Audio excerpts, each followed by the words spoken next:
We're back. Welcome to Dirty Thursday on Grand Forks' best source, everybody. Myself, along with Dale, the producer, and of course, my co-host Stephen Lewis in the studio today. And Mark Curtis Askelson from Norman County Speedway. We're all in the studio. We're going to be talking about Ada's Racetrack and their schedule and all the great things going on over there. This is going to be a fun show. I can't wait. It's brought to you by the Red River Valley Motorcyclist Spirit of America Bike and Car Show. It's the Red River Valley Motorcyclist Spirit of America Bike and Car Show, Saturday and Sunday, May 3rd and 4th at the Alaris Center in Grand Forks. Admission is just $10. Kids 12 and under are free with a paying adult, and veterans are absolutely free. There's going to be a raffle with $90,000 worth of prizes, including a Polaris 1000 North Star Ultimate Crew Cab Ranger, a Harley-Davidson Street Glide, and Polaris Sportsman 570, with the net proceeds benefiting the Veterans Honor Flight of North Dakota, Minnesota. Get your tickets by calling Scott at 406-899-5247 or Timothy at 701-739-1605 or go to rrvmnd.org. The Red River Valley Motorcyclist Spirit of America Bike and Car Show, Saturday and Sunday, May 3rd and 4th at the Alaris Center in Grand Forks. All right, here we go. By the way, if you have any questions or comments for myself, Stephen Lewis, Dale the producer, or Mark Curtis Askelson, feel free to text or call. Our number is 701-213-0863, 701-213-0863. And let's do it. Let's get it out of the way. Jokes My Neighbor Tells Me, our daily segment, except for yesterday. And here we go. And the reason I'm going to do this round of jokes is because our guest today is from the huge city of Twin Valley. So I thought we'd do some jokes about living in life in a small town. So here we go. Jokes My Neighbor Tells Me. You know, your hometown is so small. I think, isn't the clinic called Joe's Hospital and Grill? It's right across from the liquor store. Oh, Or that's about a even block better. down. Yeah. Or how about this? The local motel sleeps 6. Oh, there's not even a motel there anymore, but Okay, I got 2 more. During snowstorms, salt is spread using a salad shooter. And finally, your hometown is so small, there's no town drunk. Everybody has to take turns. I like that one. Stephen Lewis, how you doing, buddy? Good. How's it going? It's going wonderful. What's new in your world? I know you were at the Dolly Down yesterday in Fargo. Yep. The whole crew there. That's a good time, isn't it? Yeah. Yep. It's a good time for sure. But on top of that, kind of went from off-season, pre-season to wow, it's race week. I know. We're getting there, yeah. I did want to ask you this, and I don't know if you have an answer or not. I saw somebody made a comment about Nefla soup at the Dolly. Have you tried it there? Because is it good? Yep. Oh, I'm a huge fan of Nefla soup, and I haven't had any in a long time. Nick Curtis, Scotty Iverson, good morning, y'all. Good morning, guys.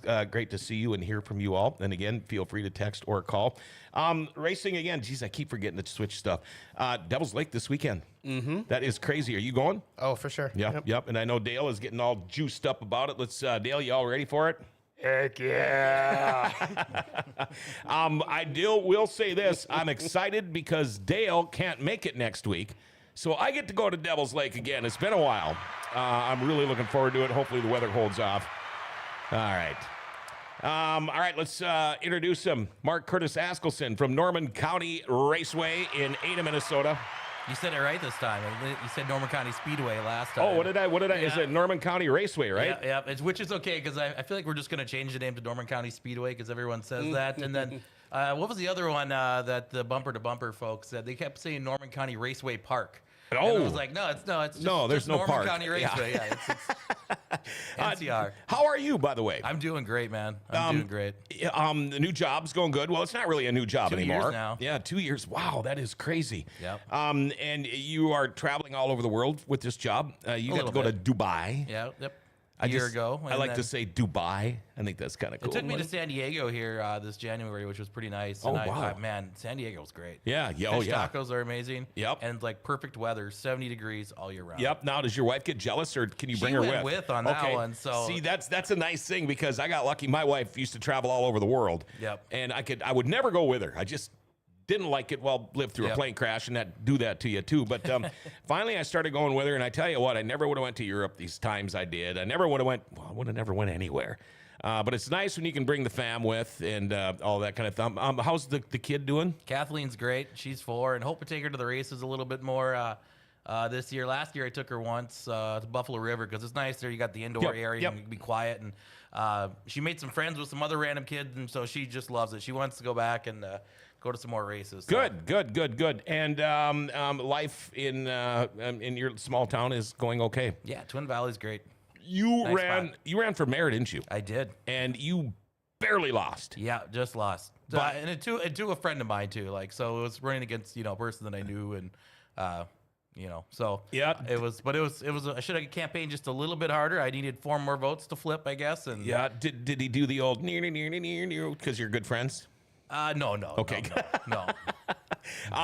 Man, to put yourself out there like that. I've had people ask me to run for office, and I just, you know what? If I was your age, maybe. But I'm getting too old. It's a really humbling experience, especially like to do the door knocking in a time and an era where people don't door knock anymore and have to just walk up to someone's door, knock on it, and try and convince them to vote for you for mayor, right? That's it's a real humbling experience, and this age people don't like to open their doors anyway. Someone knocks on it, so. Did you get anybody slam the door in your face and say, "Get the hell out of here"? No, I had a really great conversations with a lot of sweet old ladies, and met some residents that I didn't know or hadn't met yet. So I really liked it. And how long have you been in Twin Valley? Since 2019. Okay, so you've been there for a while. Yep. You're a regular. Yep. What is the population there? 700 and some. Okay, so that is fairly small. Now, Second largest town in Norman County, but I mean, what's the largest town in Norman County? Ada. Oh, Ada. okay. Now you got a new podcast going on? Yeah. And tell us about that. Yeah, so Kelvin Kesselberg, stock car racer, and him and I, we kind of talked about it last year because I'd go along to the races with him and pit with him a little bit a couple times last year, and we kind of got that idea. And so we wanted to do something that's a little more behind the scenes to kind of provide that perspective from, for me as working with the racetrack, whether as an announcer or as an official in Fargo, and then him as a driver, to talk more about those things. That what he did during a race, what adjustments he made, setting up a car, or what happened at the racetrack that night, like a certain, why we decided to water it down, or just the ins and outs of kind of the behind the scenes stuff and what goes on. So it's called the Pit Pass Podcast. We started that here just about a month ago, and it's been great. And we just get to talk racing. We want to keep everything positive. We're not going to do a million shows. We're not going to do it weekly. It's going to be kind of every 3 weeks to a month. And, just tell people stories and kind of provide a little different perspective. I got to check that out. I normally don't promote other people's podcasts, I didn't but when it expect comes you to to either, no, when it comes to racing, are you freaking kidding me? Especially local stuff, man. And what's nice too about these, well, even like what we do, it's not just all about on a Thursday night or a Friday night or whatever night. It's not just about watching guys go around a circle. There are so many things involved with putting together a racetrack, from the racers to the families of the racers to the concessions to the all that kind of stuff. I want to say good morning to Kelly O'Hara. I don't know if I know who that is. Do you know who that is? Good morning, gents. Tommy Corcoran. Hey. Kaylee, Steven's a busy dude. Then on top of dealing with us and our shenanigans, we love Steven and appreciate him a ton. Well, of course. Yeah. They're showing you some love there, Steven Lewis. I appreciate it. Now, I know you're a big fisherman. You love fishing. You love the outdoors and stuff. Have you been fishing lately? No. I mean, I got out, did a lot of portable fishing this year. Took the Askelson out a few times. Had a great week on Lake of the Woods I this bet. winter. Oh, my You up there for the whole week? Yeah, I went up there the week after Christmas and had some of the best walleye fishing I've ever had in Lake of the Woods. That lake was on fire this year, but I just got out to some local lakes. So, yeah, now that it's kind of the transition period, next weekend I might try and get out and maybe see if I can do some sucker fishing or something. Just kind of something to pass the time a little bit, but maybe do some turkey hunting. That starts next week. So. Oh, yeah. I've got, you wouldn't believe how many turkeys are right over my house right now. Oh, yeah. Probably about 30 of them at least. And they're right on Highway 2. Yeah. It doesn't matter to them. Kelly hangs out with Katie's dad, Brian. Oh, okay. Thank you, Nick. Got a picture of, is this the biggest fish you've ever caught right here? Let's see if we take a look. Oh, give him 1 second here. Yeah, let's see. It'd be I think so. I believe that was. Well, no, that's the second biggest. Oh, that's the second biggest. Because okay. that was the 15-pounder. That was the first fish. Sure. And then I think, I don't know, is Mark Dobmeyer right on shore there? Because I think we were about to pick him up. We were waiting. You know what? You're right. You're right. But That is the other, him. the 17.5-pounder was the next fish we caught, and that was the biggest. So. Yep. You're a fun fishing partner, by the way. There we go. Some Mark Curtis, And you're a good Askelson captain. fishing. You're a good captain. Yeah, it's pretty easy stuff to do. We'll have to do it again this summer. Hopefully, we can get a chance to. All right, so winter is done. We got a ways to go before you guys don't start till the end of May. But you're one of the few racetracks around here, and thank goodness, because we're lucky around here to have the tracks we do within about a 2-hour drive from here, maybe. And there's no more days left. So Thursday is a great day for you guys, but.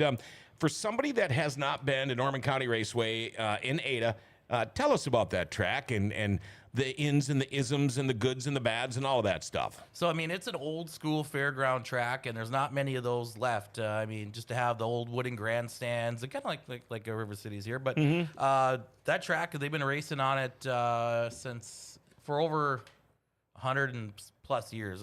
They've been racing some sort of automotive on it every year for 100 plus years. Wow. The grandstands itself, I think, is about 100 years old now. But it's a 3/8 mile, dirt track, good black dirt.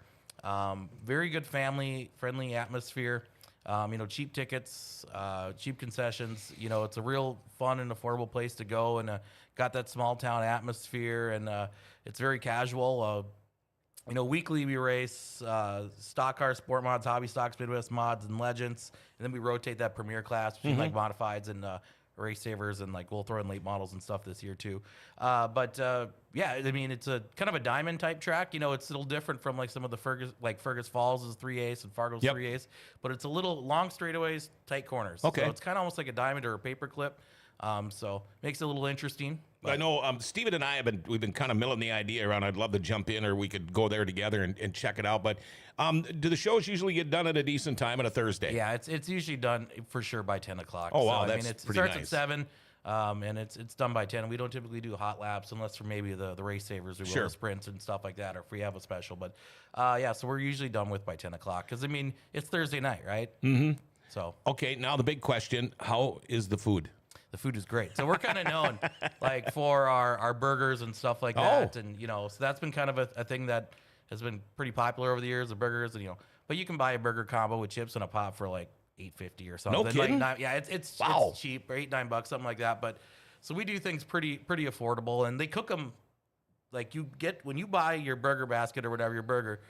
The concession stand gives you a bun and a little bowl thing or whatever, and then you got to go over around the deck, and you get the grab the burger, burger. right off the grill. Yep. So it's fresh. And get some fried onions on it. Oh boy, now Yeah. I'm getting hungry. Yeah. Every week. Yes. Yep. Do you have a go-to when you go there? I have the brat. Oh, with okay. the onions on it. Okay. Every week.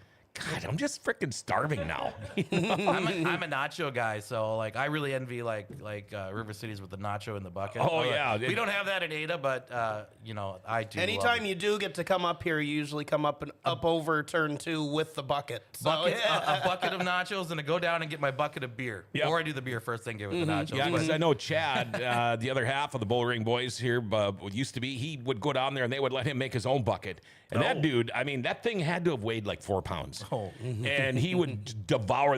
That's the only time I'd see him up in the booth. He'd come and sit up in the booth and just, and pretty soon it's all gone. But I where's Chad? And there he is, back behind the counter making his own bucket of stuff, But good stuff. Now, you guys will start on May 29th. That's your opener. It's Veterans and First Responder Night. Well, you know what? Let's not talk about this week or this year yet. Let's talk about last year. How did the season go? Did you guys have any rainouts, any stuff like that? Or if you were to grade the season, what would you give it? I think I'd give it a B+ to A-, and heavy on the, a few events really made that year special. We had our car counts were up in a little bit kind of throughout the year, just in general. But we had a couple really big events, such as the World of Outlaw late models, and nailed that show. That show went awesome. And then we also we brought the 410 sprints back with the bumper to bumper series, the King of the Wings, and that was one of the best sprint car shows we've had in a long time. A great fan support. So I mean, I think it went pretty well. I mean, the weekly shows went good and everything else, but I mean, those specials that we did really shine. So I mean, it kind of made our season pretty special. Chad, by the way, is watching. He said that is my favorite. Now, explain your track. Is there a lot of banking? You said the turns are pretty tight. If you want to look at it, compared to like a paperclip or something. Yeah. Is it a crashy track? No, other than the biggest. Other than the Dustin Strands. I mean, it is considered maybe a high banked or medium banked, but you know what? There's some challenges to it, like coming out of 4. One of the big things, if you end up too high in turn 4, and I know it's probably the same River Cities, you just get sucked into that wall. So we don't have no walls on the outside other than the front stretch. We did put a new wall, front stretch wall, and other fences and things to make things safer when we had the Outlaws come in. We don't see a ton of crashes. I mean, the biggest things is, coming out of 4 is always really one of the tough spots if you get too high, and that's where we see a lot of the spin outs where they slide off at turn 3 and 4. And the thing is, once you get in the grass too, like it's hard to stop. So there's a pretty good runway there. Like ice. One of the trickiest things we've had are the last couple of years we've had to deal with it is if they go off turn 1 at too much speed or whatever, we've had them go into the woods, which is a pretty far ways off. Oh, yeah. Rob Van Mill went through the old World War II internment camp fence the one year, I think. So there's no fence back there from back when we had fences, camp, trees, and race cars don't really. It's not a good combination. He went quite a ways into the trees, and there's still a marker there to this day of where he landed because it was pretty nuts. So we don't want people in the trees and stuff. That's always bad. So. Luckily, we haven't had that happen since, and hopefully not again. Now, you being a racetrack announcer, and I say this all the time, and it comes with the territory, but when people complain, because now with social media, it's ridiculous, the keyboard warriors out there, but are you the whipping post of the racetrack? Because I get it. Where here at River Cities, if somebody's got a bitch and they happen to see me walking by, I'm going to get an earful, even though I have nothing to do with it. But do you find that happening to you too? A little bit. It's nice that because they don't really come up to the booth because I'm on the, now actually there's a door on the other side. So it was always, they'd probably talk to whoever was, and Steven was probably that person for a while, whoever would be the scoring person. They'd have to go all the way across the booth to yell at me. Okay. Now there's a door on the other side, but I don't see it that much. Most of the fans are pretty happy. When you get some of the specials and things like that, you get more people there that maybe just aren't used to being around our track. But occasionally, and I don't mind it. It's fine. If people have issues, then Charnel probably hears the brunt of it because she's always roaming around out front. But, we just try to work with them. I mean, it's part of the territory. I don't mind getting yelled at. Yeah. I mean, I understand. Usually it's because I understand what's going on, right? They're upset because of a call, and maybe the call was questionable. Maybe we missed it. Maybe we did. Maybe they just didn't see her. I don't know. Yeah. But, yeah, hey, I've had people come trying to get into the press box here complaining about a call on the racetrack. And the one time, our competition director, Lon Kasager, happened to be up there sitting next to me. And it's just, he looked at the guy and he said, "Get out." And that was all it took. But it's like, come on, you almost want to put, a lock on the inside because, it's like our door here at Grand Forks Best Source. Not everybody loves everything we do, and that door locks automatically within about 30 seconds after it gets shut, and that's for a reason. Al Vane, good morning, Al, and Al and all. There we go. Okay, now getting to this year, you're going to start off on Thursday, May 29th, Veterans and First Responder Night. Now, you talked about your normal classes. You got the IMCA Sprints, the Stock Cars, the Sport Mods, Wissota Midwest Mods, and the INEX Legends. But to kick off the year this year, you've also got the NLRA late models, and what a great way to kick off a season. Oh, absolutely. And just to note, why we start a little later than most tracks, well, Jake and Charnel have had kids in school, and a lot of them are starting to graduate now. But so much revolves around what the school's doing and school meeting sessions. So when school's going on in May, our fan counts are pretty low, and they're busy and other things. Everyone's got kids in sports, so that's why we wait for school to be over to kind of start the season. It just makes it easier, and especially being a small town track and all that. You got to work together. Then the other half of that, if you don't have school kids, you're in the field. Yeah, exactly. Oh, so there's so much working against you guys, and that's part of it. But yeah, no, to have the late models kick off the season is I thought wow, we're gonna no kidding. But with the World of All Out late models coming a month later, I think we wanted to do that to kind of give those guys a chance to maybe do some tuning or just whatever, get, acclimated to the track for the year and get some laps on it to give themselves a little leg up on the Outlaws when they come. So we want to make sure that they get on the track before, those guys do or whatnot. So give them a little chance. And Did you ever know Rick Eshelman, the announcer for the World of Outlaw Late Models? yeah, I think I met him a few times. Great guy, but Ruben Morales does a great job, and he's such a super dude too. He is amazing. Like, he's such a nice guy, and it's so fun to work with those World of Outlaw Late Model guys. They're some of the best guys to work with, like, on the planet. I really like it when they come to town. You don't feel like you're part of their show. They really, you feel like part of the crew. Like, like they want to be there and they want to work with the track and all that stuff. They do such a good job. Speaking of the World of Outlaws, I want to thank one of our fans. If you can't see it behind me, but I've got the new World of Outlaw huge banner behind me on the wall. The thing's like 10 feet long. And I want to give a shout out to Mark Dobmeyer because the winner of the Wayne Anderson Cup always gets the Wayne Anderson Cup flag. Well, Mark Dobmeyer was nice enough to give me one, so I also have that one hanging up here, too. But I think Dale's going to try to get a picture of this thing here. We'll see if we can get it up there. One sec. Put the camera on Steven for a sec. Okay, I'm going to put the camera on Steven. Or wait, or Mark, sorry. Okay. All right. Let me try to work some magic. While we're waiting, Steven, did you watch that Wild game last night? I watched it. Yeah, that was on in the background. That was something. That was Eck with 4 goals and Hadn't second played highest. since February, and with Creel hadn't played since January, and those needed guys that just one. tore. Oh yeah, we did. All right, let's see here. There we go. There's my World of Outlaws banner, and if you can slide it over, I don't know if you'll even be able to see the Wayne Anderson Cup one. You can see the Anderson down there, but yeah. So thank you guys for those. And I do want to know, I just want to know with the late models, that class has really grown, and that's a really, just to see that class, 1 year, a few years ago or a handful of years ago, I think that class was kind of dwindling down to, it was we get down to 12 cars, on a regular weekly race up here, and then all of a sudden it's just went the other direction, and the competition is so good, and so.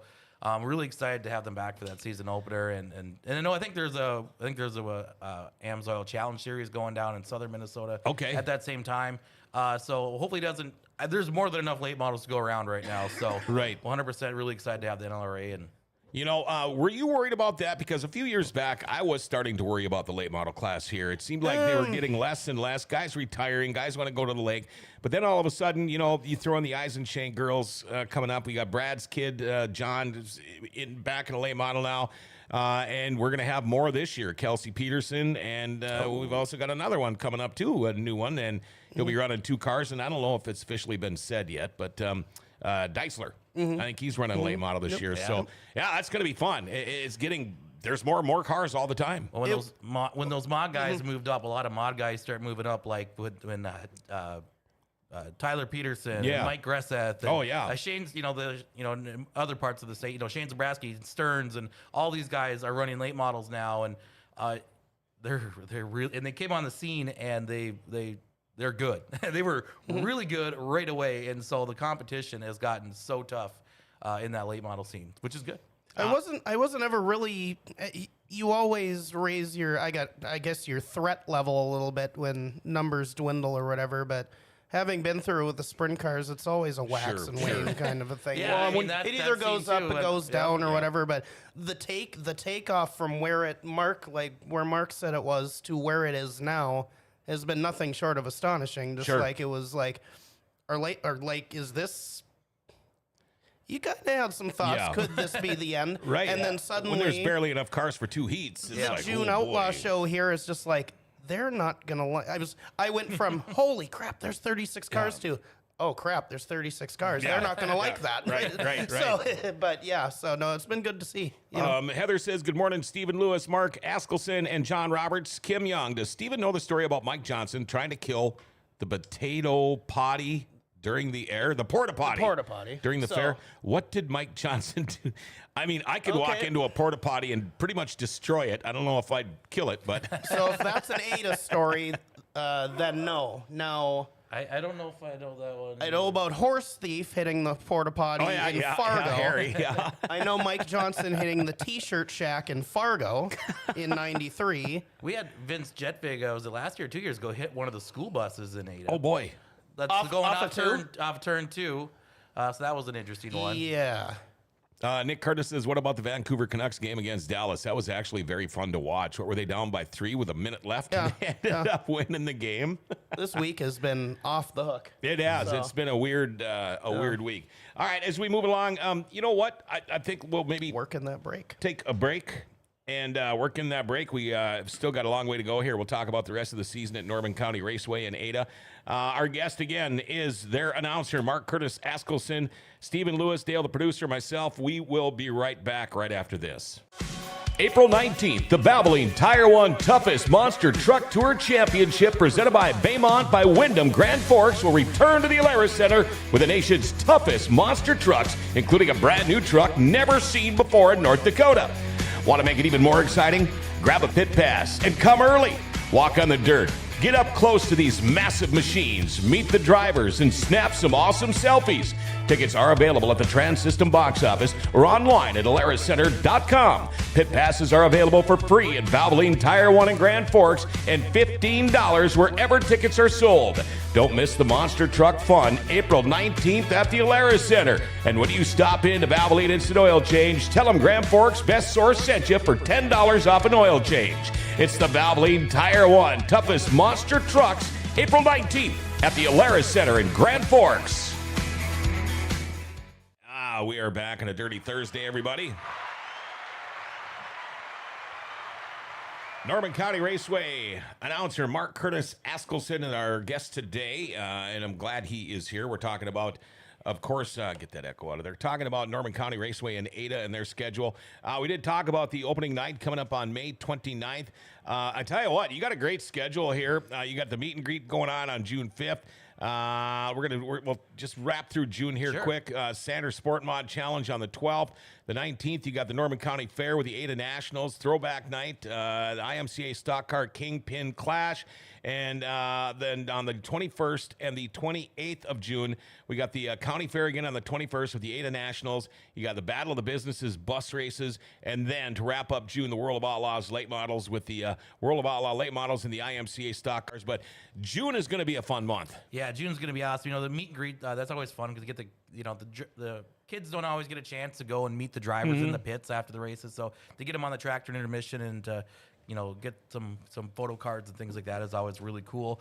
With the Ada Nationals and Norman County Fair, it's where we get the famous Ferris wheel shots out of turn 4 and a great crowd with the fair going on in the background, and the Kingpin Clash is always big with the stock cars, and the Battle of the Business bus racing, like, that's a little different than how you guys do bus races because it's more of like it's old-timey racing where they're doing weird, strange activities and then going and racing school buses. Oh. Do they still do the Le Mans start?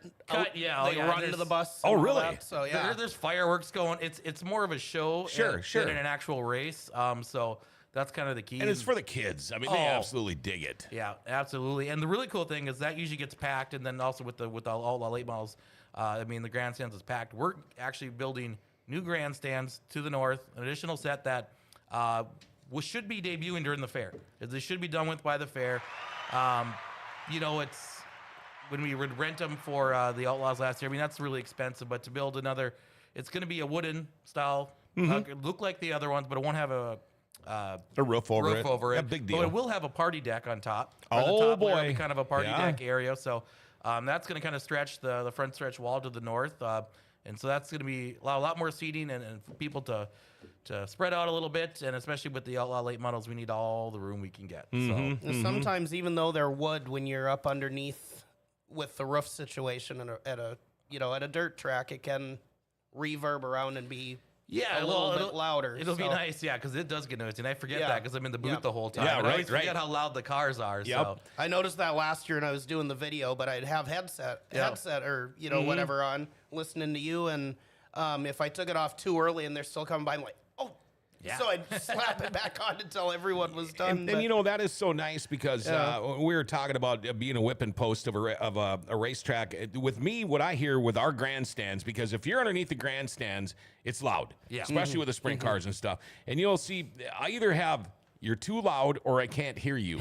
And it's like, I don't know what to tell you. There's never a sweet spot. No, and I know we could use some more speakers and stuff there, but That's why I tell them, thank goodness, we've got that little FM transmitter, 89.9. Get the headphones at the radio. That way you can hear me. I'm not, it doesn't sound like I'm screaming right through your skull, but you can still hear me and not go deaf. I wanted to throw this in there quick. We do have an update on that Mike Johnson trying to kill people at the porta potty. Mike flew off the track, came to a stop about 2 feet from hitting it as a guy was walking out of it. Wouldn't that scare the hell out of you? Oh, I'm going to have to return back around and you have to run right back in. Surprisingly, there's a few of those over the years. I think Dale Johnson, too. So, like, if your name was Johnson, you're involved with a porta potty or a T-shirt shack. Johnson, John. A bunch of stuff. So. Oh, that is funny. Let's roll into July now. Thursday, July 17th. So there must be a week off or something for the 4th of July week, I'm guessing. Yeah, so, Red River Valley Speedway is off, too, during that time. And we work together. They're our sister track. And so they're off with their fair and stuff like that. And it's nice to have a little break. And, everyone gives everyone a chance to regroup, quite honestly. And everyone's out at the lakes and things like that. So you get that little time off, and especially after the Outlaw show. It's just nice. And to return, go right from the Outlaw late models then into the King of the Wings, to have that back again this year with the MSTS sprint cars and NOZA. It was bumper to bumper last year. They had some schedule things that didn't work out, but there may still be some of those guys come up. But so we'll have that with the Race Saver sprint cars and the Lightning sprints, and that's going to be part of a 4-night swing for those 3 cars. For all 3. It'll go here, then to River Cities, and then to Fargo, actually, and then to Glendon on Sunday. So I think that'll bring a lot of cars in, especially with the Lightning sprints and with the Race Savers, where they can run 4 nights in a row, 4 different tracks. All within a couple of hours of each other. Yeah. I mean, and the nice thing, too, about when we have these all of one class, especially with sprint cars, is track prep. Oh, yeah. Because, let's face it, when we go from late models to sprint cars or from sprint cars to late models to wrap up our night, those guys like completely different racetracks. It's got to be completely different. But when you can get 3 classes of sprint cars, at one night, I think it makes everything just go a little bit easier. It can. It would provide a little bit more of a challenge because everyone's kind of running the same kind of difficult tire. Yeah. So it's up to the crew to stay on top of it. And the things, it's not going to take rubber or nothing like that. So in one way, yes, it's nice to have the same kind of car that likes the same kind of stuff, but it's also probably conversely a little more wear and tear having that kind of tire 3 and 4 times a night. So as we roll through July, already getting towards the end there, on the 24th, it's the Sanders Stock Car Challenge. I'll have you talk about that. Yeah, so that's pork chop night. It's kind of unofficial. Pork chop night. Yeah, so and a shout out to Sanders Metal Products. They're a huge sponsor of a lot of the racetracks and a lot of the race cars, and a lot of them, I think they sponsor about 6 or 7 different stock cars. And so they sponsor that stock car challenge. And the stock cars, if you haven't seen them, they put on an amazing show. I mean, it's a world-class field. Any one of the top 15 can probably win that race. It's really good hard racing. Since we introduced them a handful of years ago, the class has grown and the racing is really, really, really good. So they get their time to shine there for that. And then after the races, we cook some pork chops up in the pits or whatever. So you grab a pork chop and a Busch Light, and you have rewind or recoup from the races, and before you head home. But really good pork chops. I'm going to be honest with you, Mark. All I heard after pork chop night was wah wah wah wah wah wah wah. It's become a thing, and I don't know when it started. It initially wasn't really. We didn't tell people about it. It was just if you're in the pits, you knew about it. Well, I think it's when they had the Sanders Mod Challenge, when they had a big on IMCA and all that, and they kind of blew it out there and told everyone about it. We're like, oh, whoops, we didn't really, but now we embrace it. Come to the pits so everyone can have a free pork chop afterwards, and it involves a lot more overhead these days than it used to. But anyway, and you are more of a night owl than I am. And so many times I get invited down to the pits and for things going on after the races, people cooking and all of that kind of stuff, and I rarely make it. Because usually it ends up being kind of a long night, but and then I got dogs at home and all that stuff. But I keep saying next year, I'm actually going to go start going to some of these things. But that's what makes this so much fun, is not just the racing itself for us guys, but the crap that goes on afterwards. Oh yeah, absolutely. And with it being a Thursday night, we don't get as much of that. So when you have events like that, with the Stock Car Challenge or like the fair race and things like that, like it's kind of nice because people stick around a little bit later. Yep. Some of my favorite times have been after the fair or after the fair race, and the racers come to the beer garden afterwards, and next thing you know, me and another late model driver are there till 2 a.m. or 1 a.m. Exactly. So I'm not going to name names, but like there's been a few over the years that, Sure. A Canadian one. There's been a few. The Canadians are the ones you can always count Oh, on. they're the fun ones. Garden, They're the fun ones. Yeah. And I can't wait to hit Little Canada. I'm still waiting because they usually start chirping in about this time here on this show. The Canadians do. So to circle back to one we just talked about stock cars there, I wonder, being Grand Forks Best Source, we might see them once every other year or something like that. If you haven't seen an IMCA stock car, you really need to, because I was so happy for them that their show at the Outlaw portion went as it normally does. I was like, not only was that awesome tonight, they always are. Yeah. So a couple years ago, they raced in Fargo as a support for the sprint cars that night, and they blew it. It was the worst show they've done, and they admit it. It was just things went bad, right? People were spinning out. It was bad and crashing. So they had a chance to redeem themselves this last year with the late models, and Todd Heinrich put on an absolute barn burner, and all those guys were battling side by side, 3 wide, and everything else throughout the whole race. And what do those guys normally run? Well, Ada and Fargo on a regular basis, and there's a few other tracks. Who else runs Star? You gotta run kind of far from our area. You gotta either do Brainerd or Brainerd I think Mandan made the switch now. So it's okay. So what would you compare an IMCA stock car to as far as Wissota goes? Are they anything it's closer similar? to probably a super stock. It looks like a street stock body, but it's a full chassis. It's a full race car. I mean, so like a JV big late model. Motor. Yeah, kind of a little bit. It's kind of like the old Pro stocks, if you're familiar from them to the 90s. Yep. It's kind of like one of those. So it's kind of a full-bodied, like, super stock or something like that. So, I mean, it's above a street. I don't want to downgrade a street stock. Street stocks are great. Sure. But it's just a little, it's above that. a little more motor, too. Yeah. And setup. Some of these guys will set up to they will pull the left front. Oh, yeah. Oh, yeah. So, okay. Going to wrap up July with a Wissota Midwest Modified Special. You got the IMCA Sprint Car, Stock Car, Sports Mods, Hobby Stocks, with Wissota Midwest Mods, and the Inex Legends. Does it get hard for you when you have that many classes? Yeah, and really, there's tracks that got more than we do, but we don't have, being on Thursday night, we're not running 30 cars per class, so, we're doing a couple heats per class, maybe 3. Like, so it's not so bad. It goes quick. But yeah, there's a lot of different classes, especially when you got sport mods and you got Midwest mods, and maybe the average fan doesn't know the difference between the two. But they are different cars and whatnot.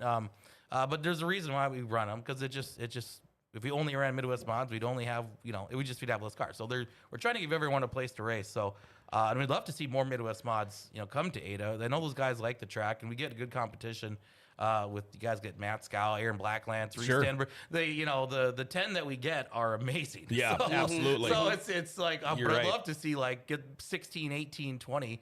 But we're usually 2 heats of about everything. So I mean it's not so bad. It moves along quickly. Do you ever get just gassed? I mean, after a night, because like gassed last year at the as in sites, tired or gassed as in as in- tired. Yeah. Well, yeah. I think it was a Thursday last year. The sites. I think I called 34 races that night. I felt like I had no idea if I was coming or going. But by the time that night got done, but you ever have those kind of nights? Yeah. 100%. Especially get during the fair and things like that, and when you're just busy with life in general and things like that. It's not so bad, Ada, when you start at 7, you're done by 10, and you get a little bit of breaks, things like that. But when it's hot and things, or like I did a streaming of the sites race one year or whatever for one of the streaming platforms, and 6 hours and not back to back. They gave me headphones that didn't work, and I couldn't hear myself in a standing, not in a booth, out in the bleachers. Yeah, that was one of my probably worst calls and worst moments. Because if you can't hear yourself, if you're announcing, it's probably one of the worst things you can do. Because you end up screaming and other things, you don't know how you sound. And yeah, so that was tough. But no, I'm not so bad in Ada. I 1 year I remember this. It was when I was still doing a morning show on radio, so I was at work at 3:45 in the morning. Yeah. Getting out of the sites, it was midnight. I went to work. I got up at 3:15 and went to work. Went back to the sites. Got out of there at like 1:30. And then Saturday morning, I had to do a remote at a car dealership, and then right to the racetrack, and didn't get out of there till like 2:20. And this was directly right after the racing. And then Sunday, I had to get up and go work at the go-kart track. And yeah, I had no idea if I was coming or going when that was done. Terry Blackland's Norman County Raceway is one of the best tracks in the country. Most said no way would the Outlaw late models work there, but that was my favorite race of the year last year. The racing was awesome. The atmosphere was even better. That place should be packed every Thursday. Kaylee says, was just going to ask, what's the average count with the Midwest Mods? I'd love to come at least once this summer. Just gets to be along when we race Friday, Saturdays, and Sunday. It's about a dozen. Okay. Or about 10 to 12. I mean, sometimes dozen or less. Yep. So I mean, we don't get a whole lot more than that, but that's all right. It's still a good And show. plus, it's one of those tracks where you got a lot of room to work with too. And that's nice. You know, And I really wish too, like if when we get more cars, like the sometimes the track, when you have those days when there's less cars, the track doesn't get where it needs to be till the very end of the night. Sure. And so when you get more cars on, it seems like we can get that track even better. Like it just it races better. We can get it where we want. So. All right, rolling into August 7th, the NLSA Lightning Sprint Nationals. They're going to be there along with the Legends, the Wissota Midwest Mods, the IMCA Hobby Stock, Sports Mod Stock Cars, and the Wissota Modifieds. All going to be there. That's going to be a hell of a night of racing there, man. And they bring a lot of lightning sprints. Like, yeah, they do. And this is probably one of the biggest tracks that those guys will race on. We had Sheldon Creed there the one year, a few years ago. How cool would that be? was kind of neat when we had Sheldon Creed there. But they have a lot of competition, and they put on a really good show because when you get 20 to 30 of something, and they fly. They are flying. And people don't realize, their times are, they're close to late model speeds. Yeah, because they with the wing and everything else. I think they're rolling like 16 second, 15 second laps, like in Ada, like so they're moving. As long as they keep the gas mashed, because once they slow down, it's momentum, you know, and it takes them a while to get back up to speed. But when they're rolling, man, they're flying. And some of those guys, is it Chris Crowder, one of the guys, will take his front wing off. In Ada, like he doesn't run the front wing. Oh, yeah. At least I don't know if it's an aero thing or what, but yeah, he runs without his front wing. And I'll the have to ask him usually, about that if he shows up. They don't have to run it. That is a racetrack I would not want to not have my front end planted. Yeah, you would think so. But I mean, the all speed times. you can gain on the straightaways. I feel like he gains more speed. I suppose that way. Boy, that is weird. I would want my front tires glued to that racetrack. Yeah, absolutely. Wow. August 14th, the INX Legends special with the stock cars, the sport mods, the hobby stocks, Wissota Midwest Mods, and the INX Legends. How many Legends are you guys getting? Usually, I think it's around 18 or so. Oh, really? Our sister track Fargo will get up to 30 some nights. It's grown so much since the go-karts have done well in Fargo with the kart club, and so that's really like helped that class grow. And what we're seeing now is like really these guys are learning how to race, and it's fun because sometimes they don't make the main, but they're racing like heck in the B main, in Fargo anyways. But they really get a lot of experience, and then they're moving up to they're feeding our other classes, especially I think I see with the Race Saver Sprints, we're seeing them as a really good feeder class to that, which in that class is a feeder class to the 410s. Sure, and so it's gonna help everyone. Because it's the old race sport mods, or the race stock cars, but I feel like they transition well from an NX Legend to a sprint car. We saw that with Ty Wilkie. I think there's gonna be some others that are gonna move up this year. You've seen it with Tim in the past. Yeah. Tim. Yeah. So it's Tim Essenson too. Like so, it's been a great class, and it's so neat to see those many kids. And years ago when they first started running them at Buffalo River, I think this was even before the Jason Berg days. I called a race up there one night, and there was only two of them, Legends, and they were brothers. And one of them spun one out in the heat, and then the other one spun the other one out in the feature. That sounds like it could have been Tim and Tony. I don't remember. It was a long time ago. Well, and what was I going to say now? But they're a great class. And not only is it kids, but there's some veterans in there too. You kind of mentioned like Scotty Richardson. He used to race Mod 4s and street stocks, and I know he's in River City's here. But guys like that are good mentors to these young kids. Oh, absolutely. Because they're showing them how to race. They're teaching them ethics. Because those guys have been around, and you really trust them. They do a good job of helping the kids out and whatever they need and whatnot. And we see that in a lot of other classes too. But it's nice to have those mentors to be there for the kid. And the Brock houses, I don't want to. He's there. He's a big one that's helps out a lot of the kids. But to be a mentor to these kids and teach them how to race, what's respectful, what's not, exactly, how to set up your car and all that stuff too. But I think just to to lead by example and be that voice for those young kids, I think is really important. And that is, I mean, I hear this all the time, and I'll beat this dead horse again, where people will say, well, they don't make kids like they used to. Well, in my opinion, it still all starts at home, and it does with racing etiquette, like even golf course etiquette or whatever. You've got to learn how to watch your ass.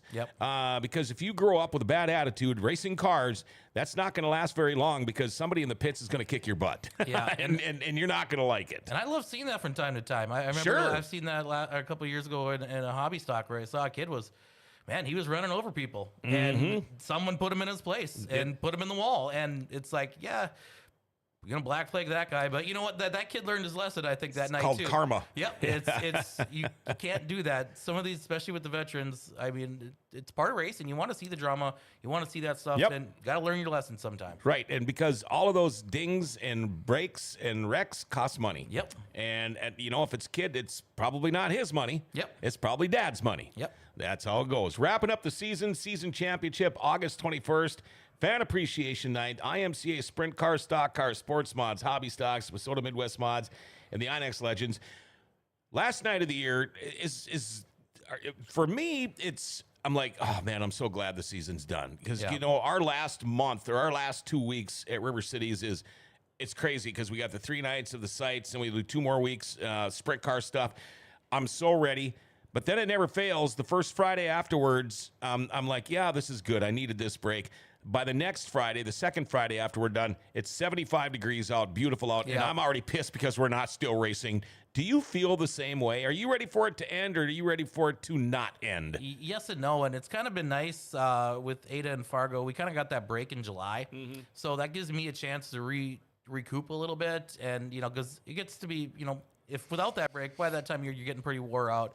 The drivers usually towards August are starting to get crankier too. On the track, it gets a little more fun to deal with, and you get those dog days of summer. But usually lately, no, because we have that little break, and so and we end a little early in Ada too. We don't have a big special at the end of the year and stuff like that. So I'm ready for a couple more races, and especially to get those points battles and stuff. They usually stay pretty close, and so it's like I want one more race, and we do have a few more in Fargo or whatever, but. And then it gives me a chance to then hit up River Cities and some of the other tracks that are still going. So that's kind of nice. I can go do that and be a fan and a spectator and stuff like that. So, yeah. If you weren't a racetrack announcer, would you be a lake guy? Because I'm guessing you probably would be. I need more money to be a lake guy. Well, yeah. I mean, I'd be fishing. I mean, you could drag the ice house down, or I'd be camping for sure more. Right. And we try to do that as much as we can. But yeah, I'd be camping. I'd be doing that. Now, is it harder for you with a young child and the wife and stuff at home to go to these races all summer long? Or it's just the way you're wired, and she knew what she was getting into, So I don't have any problem running, and the wife knows that. Like, I can be gone every day of the week, and a lot of times I am. So I don't mind it so much. But, yeah, the wife does have a lot, taking care of a little one. She's kind of gotten back at me, though, now that the rate. So she got into a bowling league. Oh, and those boy. leagues run way longer Yeah, than they twice sure as do. long as race season. So every Thursday night in the winter or fall, winter, and spring, now she's bowling. That's daddy-daughter time. Yep. So that's kind of, she gets back at me. But I'm gone Thursdays and Fridays, so it kind of evens out a little bit. So props to her for putting up with my schedule and stuff and being on Thursdays and Fridays and stuff like that. But it's all right. Mark Sin says, Ada is one of my favorite places to go. Good racing, great food that won't break your wallet. And we hear that more and more all the time now. The cost of this and the cost of that, but that's the cost of everything. I was down at the hardware store here this morning, and the prices were going up on every single thing in the store. And it's a matter of time before that stuff happens, and it's the same way with going to racetracks. Yeah. I know there takes corporate sponsors and things like that to make a track work. Do you even have a list of any idea? I know there's some on your schedule, but I don't know if I want to ask you that and you don't get them all in, but any off the top of your head. And well, I mean, I want to thank some of the people that kind of helped make the track possible. Yeah, that was next on my list. Our new poster's coming out soon with all the sponsors, and so they'll get listed. And we mention them throughout the year. But like, there's a lot of guys that really help make this possible. I mean, the Vissers, Bruce and Adam Visser do the track prep and all that, and they do an amazing job making the race surface great. And then the whole Bickert family, and really something kind of neat, like going back to the Outlaw race last year, that took the whole community to step up. Oh, sure. To have a track that only holds at most 1,000 people to host 3,000 and bring them in from all over the country. So that took a huge effort, and we had to make things work site-wise, logistically, and we had to bring in a ton of workers. And the whole community was really, I'll work, I'll cook burgers, I'll work concessions, I'll do this, I'll do that. So many people stepped up just because they knew how important the race was. I mean, and what was kind of neat about that is every single person that night, whether you were a flagman or a concession worker, everyone got paid the exact same amount. Okay. Like everyone Nice. got this, and it was a good fee Yeah. too. Like, you know, so I'm not gonna say what it was, but yeah, everyone got. They're paid going to the want to same. come back and do it again. Everyone is important. That Right. was kind of Absolutely. the message. Everyone is important, whether you're taking tickets or you're working concessions or you're an announcer Yep. or a flagman. Everyone feels important, like they're part of it. And Right. so Jake and Charnel do an amazing job of making you feel like that. And it's a family-run racetrack. You feel like a family when you're there. When you're a fan, you feel like you're part of the family too. I thank goodness Dale is here because the 80s again in my brain sometimes don't work right. But we got a bunch of pictures. Let's take a look at these pictures and tell you what, Mark. Well, Steven probably knows every one of them, but you guys can go ahead and talk about these. Yeah, I love that shot there with the 4Y with the World of All Late models, and with this, everything was picture perfect about that night. We had great sunsets, beautiful green grass, and just to see the whole row of fans. I mean, and there's the old cover grandstand and things like that. So, and that was a great night of racing. So, I mean, that was so cool. And that's what it's like during the bus races, by the way. The grandstand's packed, and there's all kinds of games and random shenanigans and things. So, whether I can't even. See, I didn't even know you guys had a grandstand like that. That is Yeah. cool. Yeah. We even added on to the announcer stand this year. We made that a little bigger with all late models coming in too. So Well, I'm hoping I get a new air conditioner in mine. ours doesn't work that well. Yeah. It gets a little warm up there. We did bring a new one up there, I think, for the late models. But Well, these were basically like sister stands to places like Warren and Hallock and whatever. That, but that these reminds me a lot of Warren and Hallock. These yeah. are the only ones that actually exist anymore. Right, Yeah, right. These days, so yeah, it's nice to see those. Like, the fair board takes such nice care of them, and so does everyone at the track. Yeah. It's nice to see. I'm always excited to be rolling around on the four-wheeler there. So, you know, that's at Red River Valley Speedway, but Sure. So that was Yeah. something else I was going to touch on. So you kind of transitioned into more of the behind-the-scenes officiating-ish role in and Fargo. That's a lot of fun because you learn a lot more about the ins and outs and things like that. And I've gotten to do some flagging. I've gotten to do corner work, whatever, spotting and running the Packer truck, whatever they need me to okay. whatever they need me to do. Yep. I've been doing it. It was really fun to be a flagman for a couple of nights though too last year. So to be up in the flag stand, that was a lot of fun. It was kind of a dream I had as a kid. So Yeah, that was I've nice to always- get to cross it off the bucket list. But yeah, I mean, you get to do some of the officiating. You just understand how things work better. Sure, And absolutely. as an announcer, it helps a lot when you do that too. So, Absolutely, it does. It is a crazy change from booth to infield. yeah. And so there's our bus races. That's a view from the flag stand. It's Those buses look like they're in good shape. some of them just came off the road last year. No kidding. Yeah, no, or the year before. Like some of them, some of them are pretty old. We've retired a few, but we it's a battle of the businesses. So you can sponsor a bus if you're a business or whatever. It's like $500, Right. and you get to do what you want, and it gets a little wild. So I mean, that's a perfect example of some of the chaos. I mean, just by looking at that Has photo. anybody ever asked you to drive one of the buses? I got to race one school bus night or school night a couple years ago. Okay. I did try it. I had a slow bus. Yeah. It didn't have a turbo working, so I got like 5th out of 6th. But, Okay. Actually, I think Mason Aaron rode along with me too in that. Oh, but, sure. Yeah. Yeah. So it was a lot of fun, but I had a slow bus. Okay. We're gonna do a quick test here and see if he's still watching. Remember last year's bus race where they let Chad win just Yeah, because he yeah. was just because he was moving. Oh, it was a good photo op. Well, and then Amanda Jo, her daughter did the interview, and Haley, what's her name again? Hallie. Yep. Hallie did the interview, and she knocked it out of the park. But and of course, yeah, I like that you said that they let Chad win. Hopefully, he's still watching. Yep, he's on the clock. But what a great way to wrap up the year and the career here for Chad. And I'm really hoping he can come up at least once or twice this summer, and maybe we can get him to help us out again. So There's no roll cages in those buses, by the way. Oh, no, I know. They strapped my ass in the back seat of one year.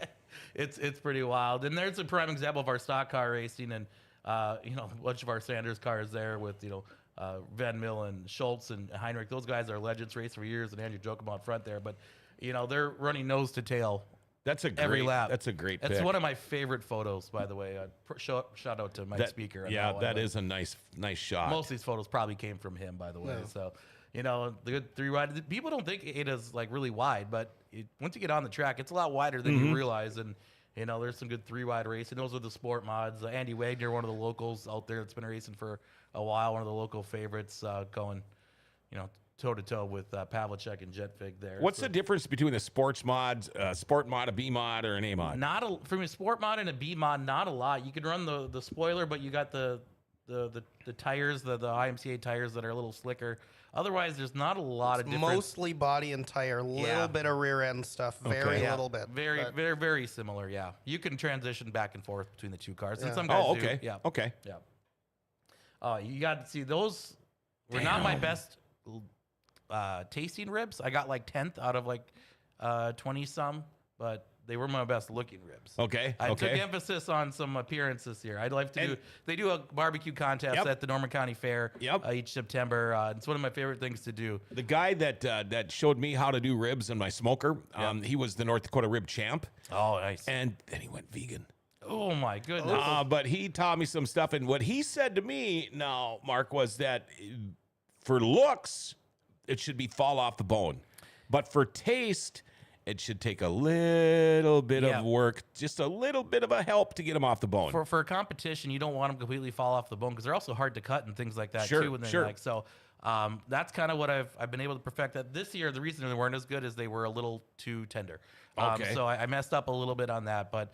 I've gotten up to 4th place out of 20-some competitors. So if that year I have put emphasis on appearance, like the whole, like the lettuce and whatever, I probably would have been top 3 and would have gotten a little trophy. I thought you were talking about you, not the appearance of the ribs. Yeah.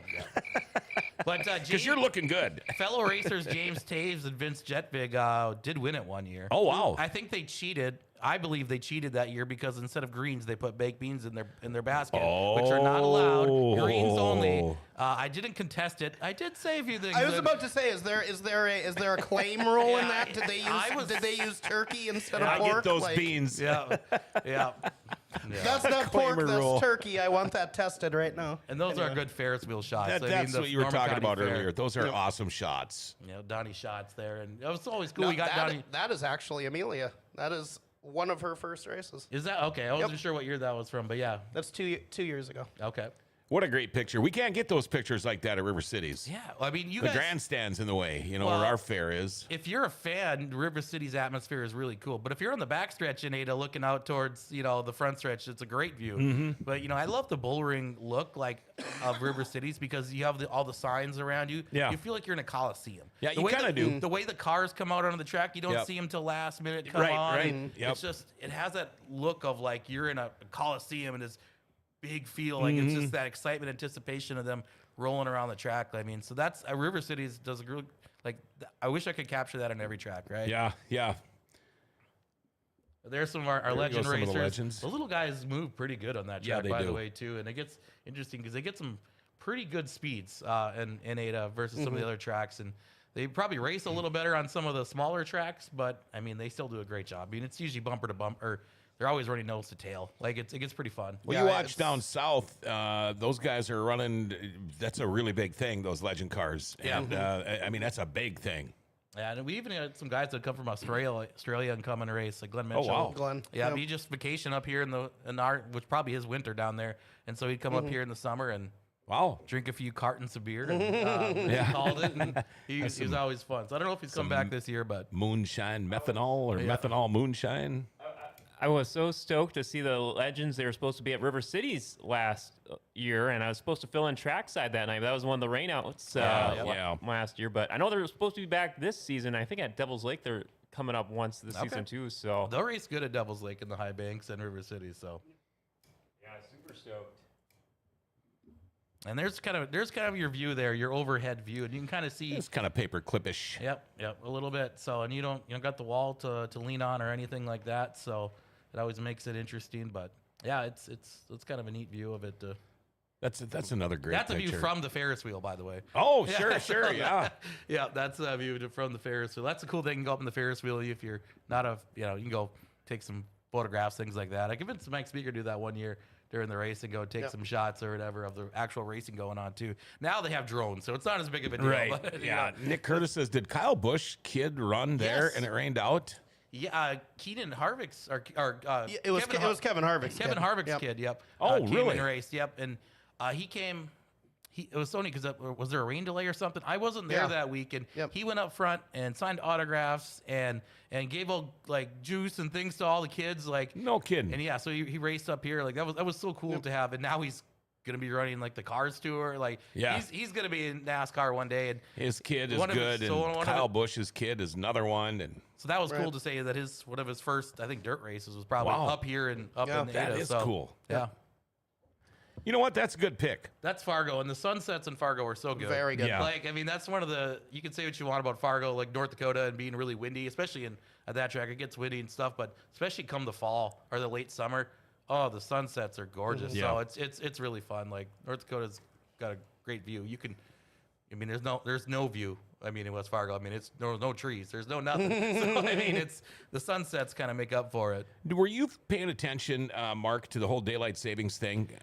Because now I'm glad what happened. So is that axed now, or is that? It's axed. Okay, it's a done deal. So me and Jake were talking. Jake Bitker, of course, Norman County Raceway and Fargo. We were talking about this a little bit, like how much of a detriment it would be, especially when you have a track in North Dakota and a track in Minnesota. Yeah, like, exactly. And you don't know what time is which, and it just would be too hard. When the two cities are too close, if the states were the same, fine, whatever. Or if we the whole country went to one time, whatever. But to have two different ones it would be too difficult, and it would be a pain. And another thing people don't realize, we did a show about this on Monday, is sports in the summer, especially kids. Baseball, softball, soccer. Men's golf, softball, whatever, fishing. Yep. It's going to get dark earlier. Yep. And a lot of these small towns don't have lights on their fields. So that means they're going to have to start the games earlier instead of 6:30 or 7. They're going to have to start at 4:30 or whatever. Well, then how many parents, how many coaches, which are usually volunteers, how many can get off of work and be able to go to these things? So I think they made the right call. I talked to State Senator Scott Meyer this morning, and he was all for it too. And, oh, man, here we go. These pictures are so freaking awesome, man. And those two have had some great battles in the late model. It's been fun to watch those two. They're a little bit of a kind of a rivalry with the opposite numbers and things like that. And I know they've raced hard against each other. And Strand's one of the all-time winningest drivers at NCR, and Gressa's won a lot too. And so those guys put on a great show. And Strand's kind of a fan favorite at NCR. And it's kind of one of his home tracks. Even though he lives in Grand Forks, I think he considers Ada to be kind of a he's raced. I know he talks highly of it. And so we love having him. And lots of B-Mod and A-Mod titles there. He's a very exciting guy to watch race. And so any chance, hopefully with the modifieds 4 times this year in Ada, he comes up, and then with the late models. We are always excited to see Dustin. Yeah, opener for sure. Yeah, absolutely. Yeah. Yep. That it? Wow. Okay. Thank you, Dale, for putting those together, and thanks, Mark, for sending those. Anything we have missed out on? I don't think so. The only thing I don't think we mentioned was surprisingly your longevity there now. This is I think I figured it out, year 12 of you being the voice of the place. I think I'm officially the longest tenured announcer at NCR in the track history. We had we had the great Don Jorstad for many years. He was my mentor. Don was. I don't Jim know if you knew that. Yep, and I lived in his attic, Jorstad's attic in college. college. No kidding. I went to school with his boys. Yep. Yeah. So I mean, that was he was kind of a little bit of a mentor to me too in my college broadcasting days, and then there was Jim Berkemeyer did it for many years, and now me. So but it really, I've only been racing weekly for about 20 years. 20 years now when the Inglesteads took it over. So. Otherwise, we always had races, and I know Jim Corcoran was a big part of that, I think, over the years. And so we've always had racing, but to have weekly racing, it's only been about 20 years. And to keep that going in today's day and climate and world and things like that is pretty cool. But, 12 years now. Don Jorstad's story, not only did he teach a semester when I went to school there, but I also worked with him in radio. Yep. He was my mentor in sports, doing play-by-play and football games. And I first went to the racetracks with Don in Warren and Hallock. But the thing Don Jorstad really taught me, I know where every Legion club is in Northwest Minnesota, because as soon as we were done with the game, it'd be like, well, we better go have one before we go home, and we're going to go to the Legion club. And Don Jorstad taught me where they all were, and I miss him. I went to school with his boys. Well, he's 4 boys, I think. And they're all right about my age. Not my age, but one's a year older, one's a year younger, one's 2 years. But I went to school with all those guys. I played sports with them. What a great bunch of guys. And Don Jorsted was... he's one of the guys I respected probably more than anybody in the business. Between him and Howard Rocky, they were really, really close. I wish I would have got to know him a little bit more. I got to spend some time like in his basement watching the Twins game and stuff, but he taught me a lot about broadcasting. One of the unique things that he taught me, we were working at part-time at KTRF at the time, but, and you get up in Thief River Falls, you get a lot of weird names and things like that. And, trying to read like funeral announcements and people's with these weird names. And, he'd heard a few of us struggle or whatever. He's like, if you don't know the name, just mumble something and put ski at the end of it. Yeah. I was like, all right, perfect, because a lot of polls and stuff up there. I learned if you act like you know what you're talking about, if you act like you know the name, most people will believe you. But I worked with Don at KTRF. I think I did 2 stints at KTRF, and I also worked at the other KKAQ and those other stations there. But what a great guy.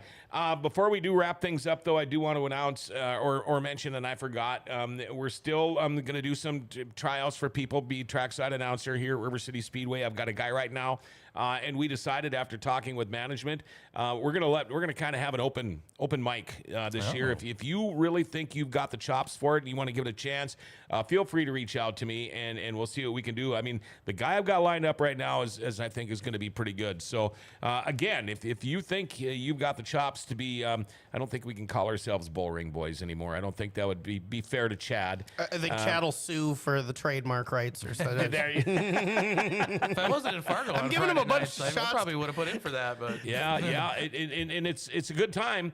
And I'm just giving him a bunch of shots because he commented in earlier. So, I know. But, yeah. And here's the thing: the person I'm looking for, it's not so much for the interviews at rideoutcar.com Victory Lane. It's the beforehand, and it's during the downtime, and it's get the kids going and the crowd going and the hype and all of that kind of stuff. Amanda Joe, a really good show today, like watching 3 old friends just chatting about racing. And you know what? That's what we try to do here. Yep. We sit down, we have a couple of cool ones, and we talk about racing. So many people are nervous to come in here. All we do is say, we're just going to sit down and BS about racing. And I love it. I mean, that's, one thing that makes a good announcer, whether trackside or regular announcer, the best thing you can do is the prep beforehand. Go in the pits and talk to the drivers. Yep, that's all I do. I mean, just to get a relationship with them. You don't have to know every ins and out, but just to know them as people is probably one of the best things you can do. Absolutely. And like me, I used to knock myself out trying to prep for this stuff. Oh, yeah. And you can. You just got to learn how to fly. You just got to learn how to roll with the punches because you never know what's going to happen at a racetrack. That's one thing he's still working on because this guy preps and over preps and preps like you would not believe. But he's got his shit together too. He does a great job. Amanda Joe says, I'm going to convince Hallie to try it, and I think that'd be a great idea. Absolutely. Her name has been brought up to me more than once, and Kaylee says it should be Hallie. So we're going to have to probably give her a shot too. And again, that reminds me what you said or what they said when we tried to get Wade Nygaard on the show, and he just nope. He's nervous. Doesn't like to be. Yeah, I got a chance to interview him once in my old radio gig, but yeah, he's a guy that I'd love to know more about and chat more with him. He goes from Wade Nygaard to shy as a clam real quick. And when I told him, I said, look, dude, all we're going to do is sit down, have a couple of beers, and BS about racing. Well, you drink beer in there? Yeah. Okay, I'll be there on Thursday. And it was as easy as that. Dale's a prep. Speaking of fishing. Yeah, there you go. Dale's a prep. By the way, again, don't forget, racing starts at Devil's Lake Speedway this Saturday night. Wow. Oh, yep. This Saturday, 6 o'clock, hot laps at 5 o'clock. Oh, I am so stoked. The Mother Nature, all the stars aligned to make it possible. All right, and I am stoked about the next weekend because Dale's going to be gone. He's got WrestleMania going on, so I get to go, and I am totally keyed up about that. Mark Curtis Askelson, thank you for coming in. I know it's not easy driving all the way from Twin Valley to get here just to entertain us, but man, I love it. Thank you for coming in. We do got to go down there. I mean, I know you do, but I got to jump in one of these times with you and come and check that place out because I know it's a great place. So Anyway, we're going to wrap things up. Oh, boy, I thought I had knocked us off the air there. Again, thank you to Mark Curtis Askelson. He is your announcer at Norman County Raceway in Ada. Also does work over in Fargo at the racetrack there. Dale, the producer, always knocking it out of the park like he does every single Thursday. Tell you what, he makes me look good. He makes us both look pretty good. And, of course, Stephen Lewis, my co-host. You guys are awesome. Again, looking for a trackside announcer. If you want to give yourself a shot, throw your hat in the ring, feel free to reach out to us, all right? Our show today, by the way, brought to you by Rumor Sports Bar Casino right across. I'm looking at it right now. Right there. Go check them out. If you've never been to Rumors, it is a great place to watch your favorite sports teams, wall-to-wall TVs. They've got buses, D&D Sports, and all the big-name concerts. You can bet on horses. You can play bingo. You can try your luck with charitable gaming. Great lunch and dinner specials. They've got that $7 express lunch. Home of the world-famous Beer Tower. Mondays, DJ Trivia Night. Initials game every second Tuesday. They're open 7 days a week, 11 a.m. to 2 a.m. Check them out, Rumor Sports Bar and Casino. Oh, boy, Brew Brothers tonight at 9, I do believe. Have a great rest of your day, all right? We'll be back tomorrow morning with your news update. We're also going to have, Drones, Code, and People tomorrow at 12:30. Should be another great day. Hey, everybody, remember to like, share, tag, and follow us. Hit that notification bell on your smartphone. You never miss a show. Pretty good deal. Eric says, good show like always. Thanks, Eric. You know, we love the Forks. We love all the racetracks. We love all the towns around here. Well, I do know one thing. Grand Forks' best source has given the Forks their identity back.